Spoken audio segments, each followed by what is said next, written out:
I will never forget the day everything changed in my family.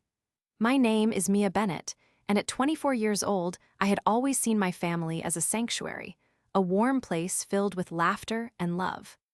Growing up in Cedar Grove was not just about the picturesque scenery or the friendly neighbors.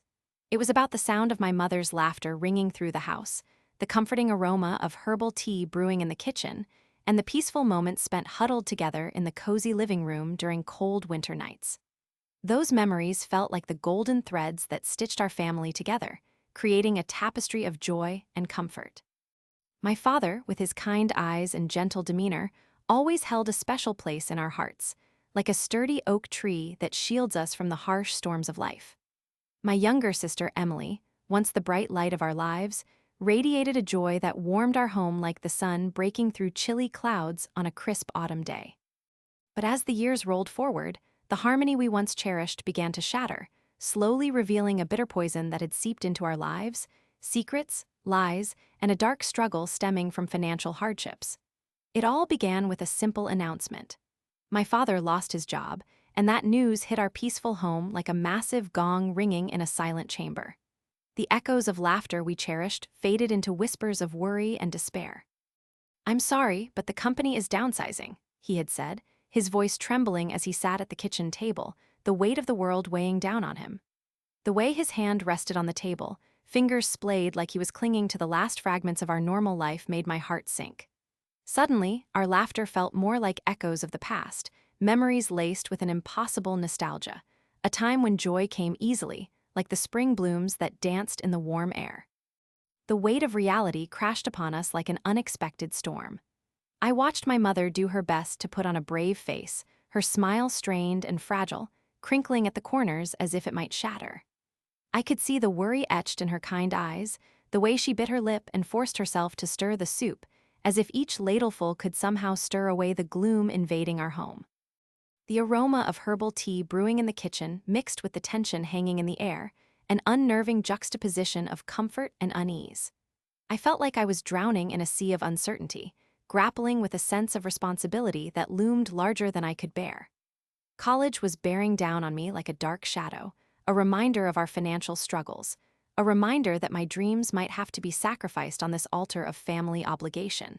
Then there was Emily, my once vibrant sister. The change in her was stark, like a flower losing its petals in a cruel storm. She began to wither under the pressure of our crumbling world. The lively spark that had once shone brightly in her eyes was slowly replaced by a distant gaze that cut me deeply. She used to run through the hallways with laughter bubbling in her throat, her hair dancing like sunlight streaming through the trees. Now she would sit in her room, staring at the wall, lost in thoughts that I could not reach.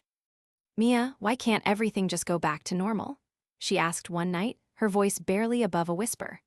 I wanted to tell her that I believed it could, that there were still threads of hope to grasp onto, but deep down, I felt the same despair creeping into my own thoughts, threatening to pull me under.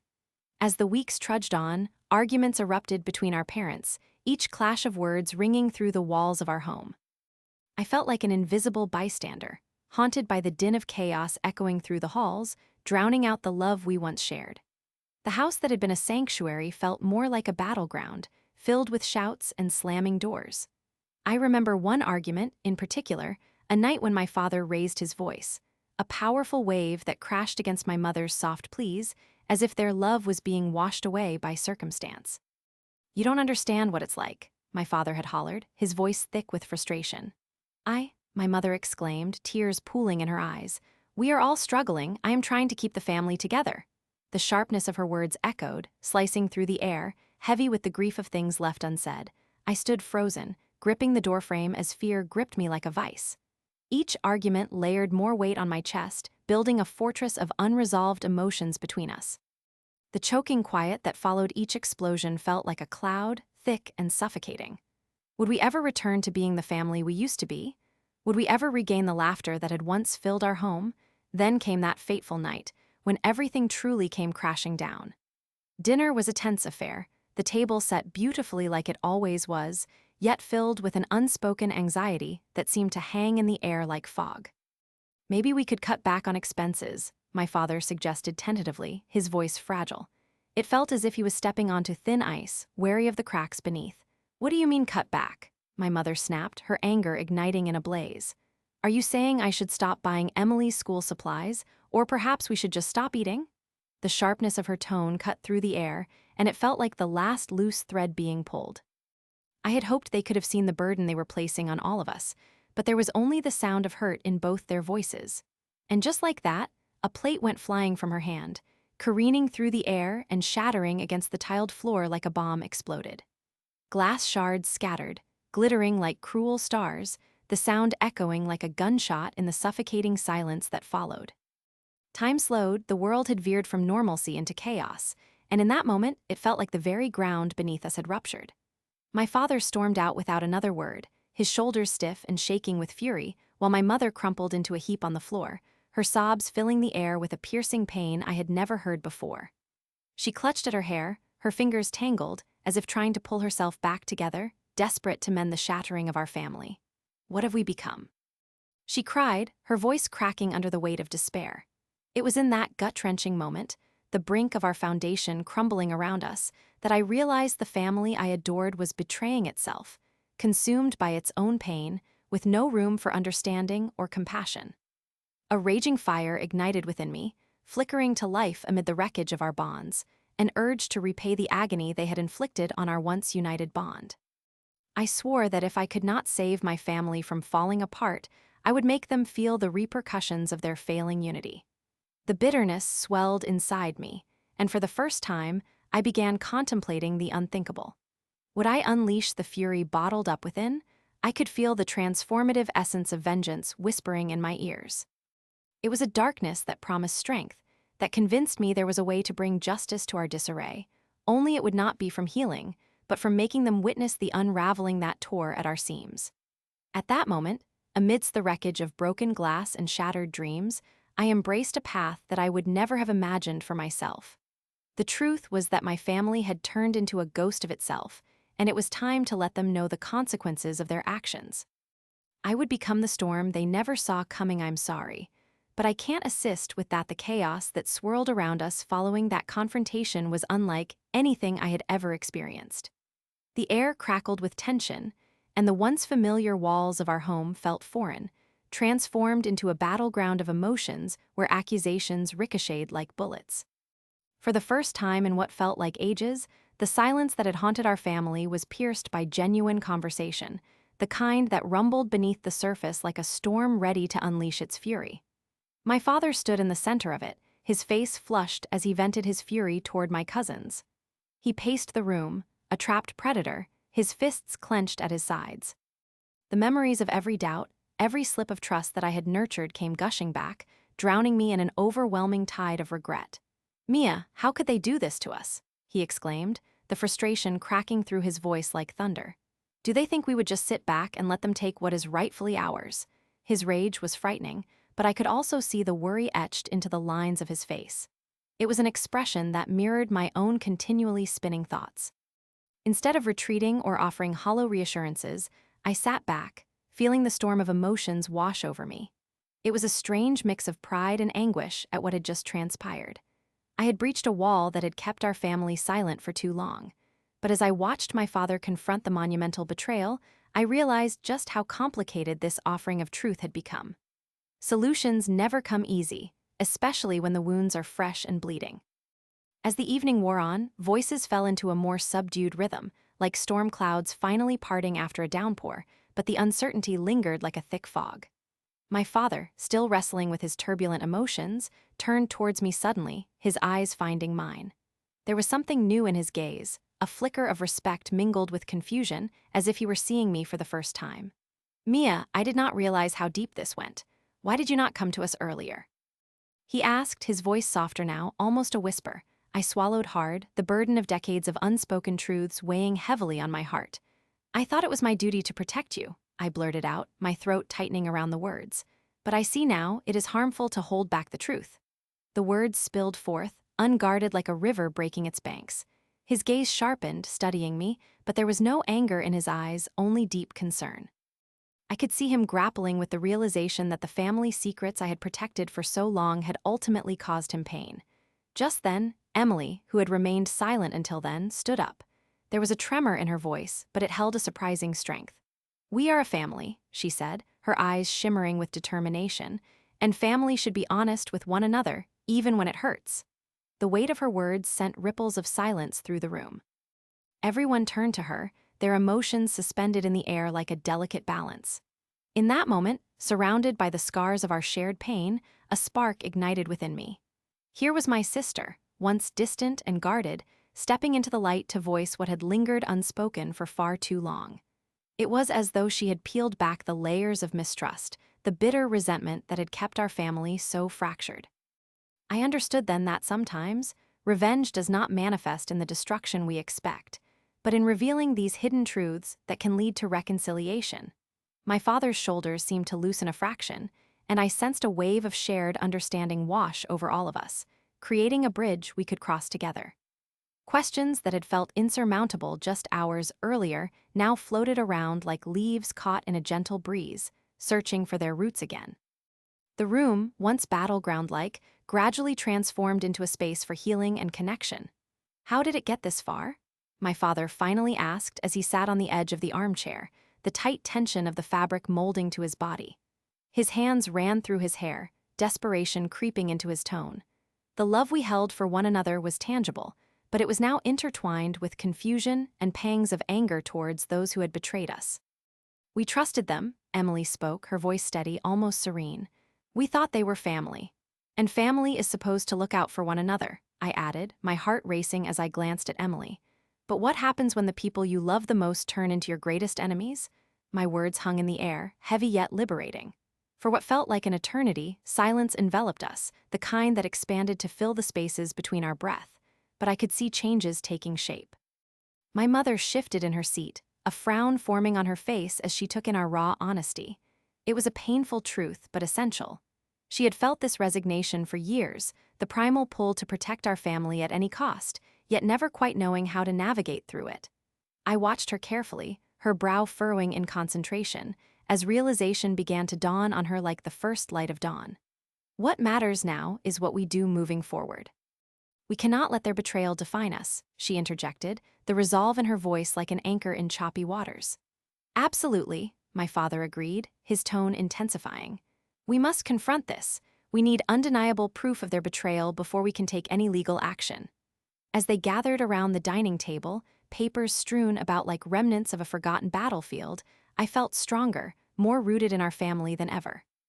I pulled out the file I had compiled, the records, the countless instances of deceit, the convoluted webs of financial manipulation woven over the years. My hands trembled slightly, but also burned with the urgency of resolution. "This," I said, my voice uncertain yet filled with a newfound determination, "is everything I have. It details all the underhanded dealings that have led us to this situation." I laid it on the table, the papers slipping about as if protesting the reveal, yet longing to be understood. My father leaned forward, eyes scanning the pages. "You've done all of this." His astonishment reflected confidence born from the bond of family. I nodded. "I believed I was shrouding you all from the truth, but now I know it was wrong." With every flicker of his gaze over the papers, I saw pieces of him reassembling, as if our family was mosaic laid out drifting in the wake of chaos. "I can't believe they would do something this insidious," he muttered, almost to himself, clutching the sides of the table as if it were his last shield against betrayal. I felt my heart pound with a mixture of fear and empowerment as the weight settled within me. Emily leaned closer, studying the pages, her fingers tracing the lines, her frown deepening. "How could they have thought they would get away with this?" she murmured. I could see the volley of emotions swell within her too. Shock, sorrow, indignation, but also a glimmer of trust igniting in the friendships we had forged despite our failures. The willingness to face the ugly truth seemed to evoke something greater within all of us. We were not merely bound by blood. We bore the scars of shared failures and hopes, shapes of experiences weathered together that could never be undone. As we dove deeper into the night, discussing strategies and atoning for years of misplaced trust, a resurgence of familial love sprang anew. The moon cast a silvery glow through the window, illuminating our faces as we pored over the details with unwavering focus. The crumpled pages underlining our pain became vessels bearing the weight of our fight against the ugly truths lurking within our family tree. By the end of the night, as the final words of our conversations faded into the quiet of the dimly lit room, my parents enveloped me tightly in their arms, the warmth of gratitude radiating from them like a soothing balm over the years of misunderstandings. Their embrace felt like a promise, a nudge toward a brighter future together. In that reassuring moment, I realized the confusion that had clouded our lives began to dissipate, leaving us yearning to put the pieces together, pieces reshaped by our shared traumas and triumphs. I had unknowingly become the spark needed to reignite our connection as a family, and with this fiery resolve, we would rise from the ashes of betrayal into something stronger together. Our family was finally ready to confront the storm that lay ahead, and the ties that had bound us in darkness would now bind us in light. My heart swelled with the warmth of new beginnings, and amid the chaos, I understood revenge had taken on an unexpected form. Not of destruction, but of healing. As days turned to weeks, the winds of change swept through Cedar Grove, revitalizing not just my family, but also our approach to life. A palpable energy filled our home, fueled by my father's resolute determination to take charge of the financial situation. I could see it in his posture. He walked taller, shoulders squared, as if he had shed the weight of the betrayal our cousins had inflicted upon us. He stared down those repercussions head-on with a focus I can only describe as fierce. Our once fractured family dynamic had transformed, and we stood at the forefront of a united front, ready to dismantle the schemes that had sought to tear us apart. "We need to come together, learn from what they've done, and ensure it never happens again," my father had proclaimed during one of our evening meetings, his voice resolute. I saw the conviction in his eyes. It fueled me. I marveled at how our relationships blossomed as we navigated these challenges together. Family dinners, which had once been fraught with a tense silence, now overflowed with warmth and laughter. The aroma of roasted chicken mingled with fresh vegetables served as the backdrop for animated conversations that echoed through our home. I can still recall the first dinner after things began to shift, the table adorned with our favorite dishes. "Who knew my cooking could bring this family together?" my mother joked, her eyes sparkling. Emily, my younger sister, laughed with glee as she teased, "It's not just the food, it's the company." And how I watched Emily come back to life again, her vibrant spirit returning and lighting up our home. It was similar to watching a flower bloom in spring after a long winter. Each joke she told, each smile she shared, chipped away at the melancholy that had shrouded her since our cousin's betrayal had unraveled our family. I sometimes found myself soaking in these moments, watching her laugh, her cheeks becoming flushed while her laughter danced through the air. It warmed me to my core, reminding me of better times before the storm cloud had hovered over us. As I observed the dynamic at home, it felt as if with every lie we uncovered, every truth we shared, the bonds among us tightened. There was a new strength in our family, a clarity that had been absent before. I would often catch my father and mother exchanging glances, those shared moments filled with an understanding and a renewed affection that infectious. The laughter we shared held stories of hope rather than despair, like yarn weaving a tapestry that intertwined all of us closer than ever. It was during one of those precious nights that the tide of fascination turned. My father, standing tall by the dining room table, his hands resting on the polished wood, began talking about our finances, the meticulous plans he'd drawn up. I found a strategy that could help rebuild what they took from us. "It won't be easy, but I can feel we are on the edge of something great." His voice resonated with confidence, something we had all been yearning for. "In between bites," my mother chimed in, "all we need is perseverance and trust in one another." How right she was. My father's leadership blossomed afresh, reaffirming his strength as our guiding figure. It even inspired me to take more initiative. I felt a deep urge to get involved. I started keeping logs of our discussions, drafting notes that would help define our next steps, wanting to contribute to the restoration of our family's standing. That balance we sought was finally being restored, and I became aware of how my parents healed from their struggles. They began facing challenges together, rekindling the love that had dimmed, lighting lanterns of hope where only shadows had lingered before. I felt inspired and invigorated.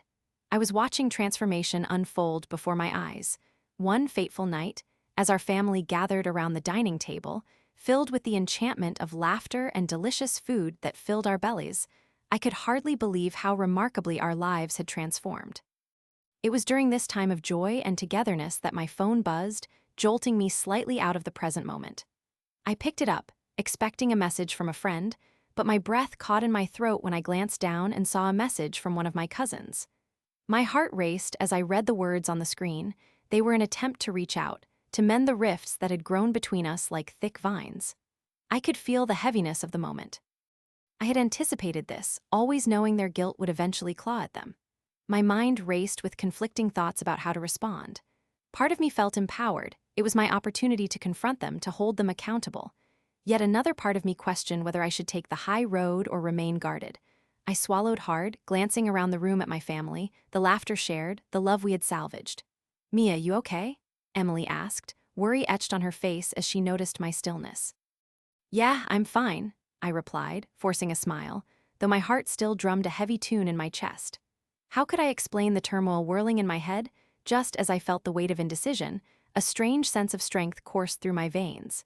It was as if all my determination to protect my family and restore our name coalesced into this one critical moment. I replied thoughtfully, my fingers moving across the touchscreen deftly as I composed a response. Each word felt like a stone being set down firmly. I aimed to provide clarity without unnecessary hostility. I wanted them to understand the depth of our struggle, yet provide a path for potential resolution. "Thank you for reaching out. I think it is essential that we talk about what happened. We all need to come to terms with the past before moving forward." I hit send, my pulse quickening as I realized I was having a genuine conversation with someone who had caused us pain.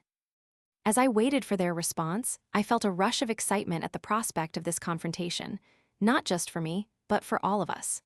I envisioned a moment of accountability that could mold the future into something perhaps better than what we had lost. The idea of possibly turning past betrayal into mutual understanding was radical, yet invigorating. "Who was it?" my father asked, genuinely curious as he leaned closer, wiping his mouth with a napkin. "Just a message from one of our cousins," I said, glancing at him. I could discern the flicker of concern in his gaze, but I also saw something else, understanding. "I hope they are ready to face the consequences," he replied, his eyes fierce yet supportive. I felt bolstered by his strength. "We will not allow them to sweep it under the rug again." "Exactly," I said, catching his fervor, "but it might be a chance to explain how their actions affected us. It could help them understand." "Just be careful, Mia," my mother advised cautiously, though her voice held encouragement. "They may have had their reasons, but it does not excuse their actions." "Right, I know," I replied with a sigh. "I just thought maybe this could be a part of the healing process. It's time we confront them, not just for us but for them as well." The conversation flowed between us like the gentle breeze through the open windows, carrying with it the rich sense of the delicious meal we shared. Each voice added to the tapestry we were weaving, strengthening not only our resolve but our understanding of each other. As I looked around at my family, their smiles, the glimmers of hope reflecting back at me, I realized that sometimes revenge does not come in the form of destruction, but rather as a catalyst for renewal, strength, and greater unity. This journey wouldn't just reveal the depths of our bond as a family. It could allow for understanding and compassion even beyond the pain we had endured together. Still, my heart fluttered at the thought of confrontation, and yet it felt necessary. The juxtaposition of apprehension and the thrill of hope surged through me. More than just a longing for revenge, it became clearer to me that this was about finding a way forward, a way toward healing wounds that were still fresh. I remembered the conversations we had shared about rebuilding trust and faith within our family. I clung to that hope, aware that while we had been tested, together we had managed to come out the other side stronger and more united. Resolve settled over me like a warm blanket. In the end, this journey brought about not just revelation, but the genuine chance we needed to begin anew.